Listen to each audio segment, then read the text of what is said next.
Le samedi 8 juin 2024, la première ministre Judith Suminwa Tuluka, accompagnée de quelques membres du gouvernement, a déposé auprès du bureau de l'Assemblée nationale le programme de son gouvernement en vue de son examen par la plénière. Ce programme a été conçu pour répondre aux 6 paliers du programme du président de la République, Félix-Antoine Tshisekedi Tshilombo, dévoilé lors de son investiture en janvier dernier. Un programme focalisé sur des actions liées à la création de plus d'emplois, à la protection du pouvoir d'achat des ménages en stabilisant les taux d'échange, à la sécurité des populations et de leurs biens, à la poursuite de la diversification de l'économie, à l'accès aux services sociaux de base et au renforcement de l'efficacité des services publics. Je suis venue aujourd'hui accomplir mon devoir constitutionnel en déposant le programme du gouvernement sur la base duquel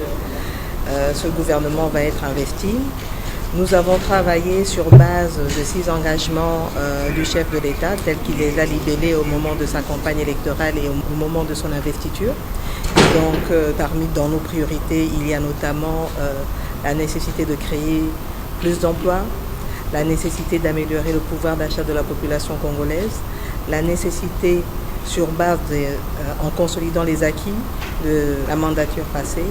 la nécessité d'avoir plus d'infrastructures en termes de routes terrestres, voies fluviales, voies aériennes, chemins de fer, nécessité aussi d'améliorer les questions en rapport avec le renforcement des capacités humaines. Donc là, on va toucher notamment au renforcement de l'administration au niveau de la fonction publique notamment, plus de justice, un meilleur accès à la justice et aussi une amélioration du climat des affaires avec notamment un accent sur la corruption, la lutte contre la corruption et sans oublier la nécessité aussi de travailler sur les questions environnementales parce que comme vous le savez aujourd'hui, le changement climatique a un impact sérieux sur le monde entier et nous en RDC nous sommes impactés, notamment rien qu'à voir ce qui se passe aujourd'hui avec la culture du maïs, nous n'avons pas eu suffisamment de pluie et donc tout cela sont des questions sur lesquelles nous devons travailler parce que ça touche